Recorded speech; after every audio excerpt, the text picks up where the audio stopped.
వివాహాలు 3 వివాహాలు 4 వివాహాలు ఈ మధ్యకాలంలో కామన్ అయిపోయింది. 2 పెళ్ళిళ్ళు అట్లా. అసలు ఇవన్నీ ఎందువల్ల జరుగుతున్నాయి కారణం అంటే మనకి గ్రహాలు ఇబ్బందులు ఇవన్నీ ఎందుకు వస్తున్నాయంటే కొన్ని గ్రహాల కాంబినేషన్స్ వల్ల, కొన్ని దోషాల వల్ల. ఇప్పుడు కొన్ని దోషాలు అట్లనే మంగళ దోషాలు అని మనం తమిళనాడులో చెప్పుకుంటాం. ఈ దోషాల వల్ల మనకి ఎక్కువ వివాహాలు, పునర్వివాహాలు, విధవా వివాహాలు, రాహు మనకి అర్ధాష్టమ అష్టమ సప్తమ స్థానాల్లో ఉండడము, ఏ శుభగ్రహ వీక్షణ లేకపోవడము, ఇలా కొన్ని క్లాజెస్ ఉంటాయి. ఈ క్లాజెస్ వల్ల ఏమవుతుందంటే ఇతరుల మాటలు నమ్మి అమ్మాయిలు మోసపోవడం, లేకపోతే అబ్బాయిలైతే మోసపోవచ్చు. ఇది రాహు ఎంతసేపు కూడా మోసగాడు అనమాట. కాబట్టి సప్తమ రాహువులో మనకి ఉన్నప్పుడు ఏమవుతుందంటే విధవా సంభోగం జరుగుతుంది అన్నారు. మరి ఇవన్నీ శాస్త్రాల్లో ఊరికే చెప్పారా అండి అని అంటే మనకి కాదు. శాస్త్రాల్లో చెప్పినటువంటివి ఎప్పుడు కూడా ఆధారాలు ఉంటాయి అన్నమాట. ఒక ప్రాక్టికల్ గా ఒక పర్సన్ ఉన్నాడు, అతను నెల్లూరుకు చెందినటువంటి వాడు. ఏమండి సప్తమ రాహు ఉన్నాడు కానీ విధవా సంభోగం జరుగుతుంది అని అంటే అతను మామూలుగా అనుకున్నాడు. ఏమి లేదండి గురువు గారు అన్నాడు. 20 సంవత్సరాల క్రితం మాట. శాస్త్రం అబద్ధం చెప్పదంటే 2 రోజులు పోయిన తర్వాత అప్పుడు కరెక్టే గురుగారు, మా ఇంటికి ఒక పని మనిషి వచ్చింది, నేను పైన ఒక దీంట్లో ఉంటున్నాను, పైన గెస్ట్ రూమ్ లాగా అక్కడ వచ్చేదన్నమాట. అవుట్ హౌస్ లో ఉంటున్నాను అని ఏదో చెప్పుకొచ్చాడు. పెంట్ హౌస్లో ఉంటున్నాను అని చెప్పుకొచ్చాడు. సో మరి శాస్త్రం తప్పు చెప్పలేదు కదా. అలాగే పాపం ఏదో వివాహం చేస్తారు. వివాహానికి చేసిన తర్వాత అత్యంత ఆడంబరంగా, అత్యంత ఖర్చుతో కూడుకొని పెళ్లి చేస్తారు. పెళ్లి చేసిన తర్వాత ఆ వివాహాన్ని నిలబడాలి కదా, వాడు మోసగాడైతే. ఈగో అందరూ ఈ మధ్యకాలంలో ఏంటంటే వివాహాలు ఎందుకు చెడిపోయినాయి అంటే ఈగో వాళ్ళే చెడిపోయినాయి అంటున్నారు. ఈగో వాళ్ళు ఎప్పుడో చెడిపోవాలి. మోసపూరిత లక్షణాలు వల్ల చేరిపోతాయి. హిపోక్రటిజం మెయిన్గా హిపోక్రైట్స్ అయితేనే మనసులో ఒకటి పైకి ఒకటి ఉన్నటువంటి వాళ్ళ వల్ల చెడిపోతాయి. ఈ పాపం ఈ అబ్బాయి ప్రేమించుకునేటప్పుడు ఓపెన్ గా ఉన్నారా లేదా చూడాలి. సైలెంట్ గా నల్లులుగా ఉంటారు చాలా మంది, వేసేస్తారు దెబ్బ. సైలెంట్ కిల్లర్స్ అన్నమాట. ఎప్పుడు బడబడ మాట్లాడే వాళ్ళు ఉంటారు. వాళ్ళు పాపం వాళ్ళు ఏ దెబ్బ వేయరు, వాళ్ళు ప్రేమలు సక్సెస్ అవుతాయి. కాబట్టి ఈ యొక్క మంగళ దోషాలు, ఈ యొక్క రాహు దోషాలు, మళ్ళీ కొత్తగా కాలసర్ప దోషాలు వచ్చినాయి. ఈ కాలసర్ప దోషాల గురించి కొన్ని 100 వీడియోస్ మనం వింటున్నాం. రాహుకేతువుల మధ్యన మొత్తము ఈ గ్రహాలన్నీ శుభగ్రహాలన్నీ పడిపోవడంతో కాలసర్ప దోషం ఏర్పడుతుంది. దీనివల్ల అన్ని ఏరియాల్లో కూడా, అన్ని ఫీల్డ్స్ లో కూడా మోసపోవడము, అలాగే వైవాహిక జీవితంలో భార్యాభర్తల మధ్య గొడవలు, విరోధాలు జరగడం, మధ్యలో 3వ వ్యక్తి దూరిపోవడము, అతను ఎవరో కానీ మళ్ళీ హస్బెండ్ ఫ్రెండో లేదా వైఫ్ ఫ్రెండో అయి ఉంటారు అనమాట. మరి వాళ్ళే ఎక్కడ దూరం వాళ్ళు ఎవరు రారు, వీళ్ళకి వెళ్ళి వీళ్ళ స్టోరీలు అన్నీ చెప్పుకుంటారు, వాడే లైన్ వేస్తాడు మొత్తానికి. ఈ విధంగా ఇవన్నీ కూడా మనం చూస్తూ ఉన్నాం. వినడానికి కొంచెం బెటర్గా ఉన్నా ఇవన్నీ బెటర్ ఎక్స్పీరియన్సెస్ అందరికీ కూడా. మన పునర్వివాహాలు చాలా మందికి పాపం మరణాలు సంభవిస్తున్నాయి. సంభవించినప్పుడు ఈ మరణాల వల్ల మరి విధవకిని నువ్వు విధవైపోయావు కాబట్టి ఉండిపోవాలా, మరి మ్యారేజ్ చేసుకోకూడదు అని ఇదివరకు ఉండే ఆంక్షలు అవన్నీ కూడా ఇప్పుడు మారిపోయింది. చాలా మంది మంచి అత్తగారులు మామగారులు కూడా ఉన్నారు. తమ కొడుకు చచ్చిపోతే మా కోడల్ని కూతురుగా చూసుకొని మళ్ళీ వివాహం అనేటటువంటి దాన్ని మళ్ళీ వాళ్ళు చేస్తున్నారు. ఈ విధంగా మొదటిసారి భర్త చనిపోయాడండి, లేదా భార్య చనిపోయింది, 2వ పెళ్లి చేస్తారు. 2వ పెళ్లి చేసినప్పుడు మళ్ళీ చనిపోయాడు, లేకపోతే ఏదో డైవర్స్ వచ్చి విడిపోయారు. 3వ పెళ్లి చేయాలి. 3వ పెళ్లి డైరెక్ట్ చేయకండి, అరచెట్ని చేసి అరచెట్ని కొట్టేసి ఆ తర్వాత ఆ వివాహాన్ని చేస్తారు. ఇలా పునర్వివాహాలు ఇవన్నీ కూడా మనం ఈ దోషాల వల్ల జరుగుతూ ఉంటాయి. ఏమంటే మరి వీటికి ఏంటంటే అంటే సర్పదోష నివారణం కోసం సర్ప ప్రతిష్టలు చేయిస్తూ ఉంటారు. మరి బ్యాంకులో పనిచేసేటటువంటి ఒక అమ్మాయి నా శిష్యులు ఉండేది. ఏమంటే నాకు ఉన్నటువంటి దోషాలకి పంతులు గారిని అడిగారు, పూర్వకాలంలో ఆవిడని అడిగారు. అందరూ కూడా సర్పదోషాలు ఉన్నాయన్నారు. ఆ సర్పదోషాలు మనం చేయించుకున్నాం. సర్పదోషాలు చేయించుకుంటే మనకి ఏమైందండి, సర్పదోషాలకి మరి నాకేం పని అవ్వలేదు, 3.5 లక్షల అప్పు అయిందండి. ఇలా ఈ సర్పదోషాలు, ఈ సుబ్రహ్మణ్యేశ్వర స్వామి వారి యొక్క ఆరాధనలు, అర్చనలు వీటిలన్నిటి వల్ల మనకి ఈ యొక్క పునర్వివాహాలు అనేటటువంటిది, మారు వివాహాలు, ఎక్కువ వివాహాలు ఇలాంటివన్నీ కూడా కొంతవరకు కంట్రోల్ అవుతాయి. అంటే వీటన్నిటికి కారణం సుబ్రహ్మణ్యేశ్వర స్వామి వారు. కాబట్టి మనము ఈ యొక్క వైవాహిక జీవితాల్లో వచ్చేటటువంటి సమస్యల్ని మనం ఈ గోచార రీత్యా వచ్చేటటువంటివన్నీ కూడా మనం చెప్పుకుంటున్నాం. ఇవి కామన్ ప్లాట్ఫామ్ మీద జరిగేటటువంటివి. మరి ఇవి అలా కాకుండా వ్యక్తిగత జాతకాలను అనుసరించి మనము మీ పర్సనల్ డేట్ ఆఫ్ బర్త్ని, ప్లేస్ ఆఫ్ బర్త్ని, టైమ్ ఆఫ్ బర్త్ని మనకి ఇచ్చినప్పుడు మనం ఆ వ్యక్తిగత జాతకాన్ని మనం పరిశీలించి మనము ఇవన్నీ కూడా నాన్ కమర్షియల్ బేసిస్తో మనము జాతకాలు చెప్పడం అనేటటువంటిది జరుగుతుంది.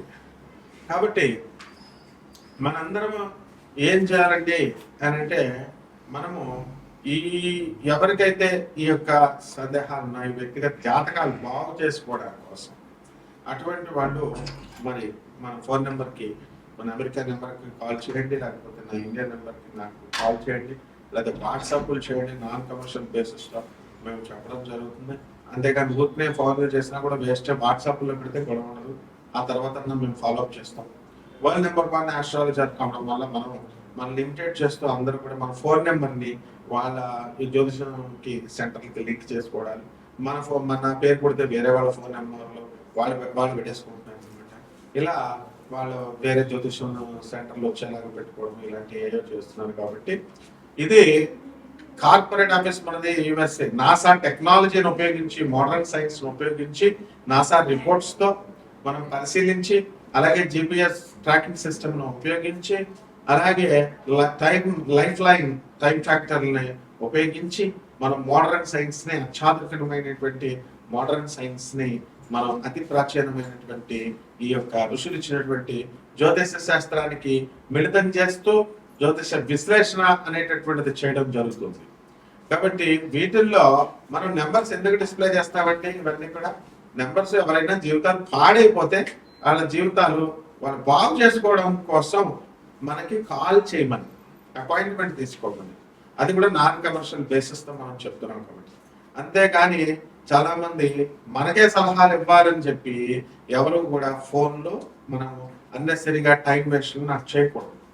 ఎవడైనా సరే రాత్రి 10:53 దాటిన తర్వాత చేసి నాకు లెక్చర్లు ఇస్తున్నాడు. తోలు తీసేస్తాను, యూజ్లెస్ ఫెలో.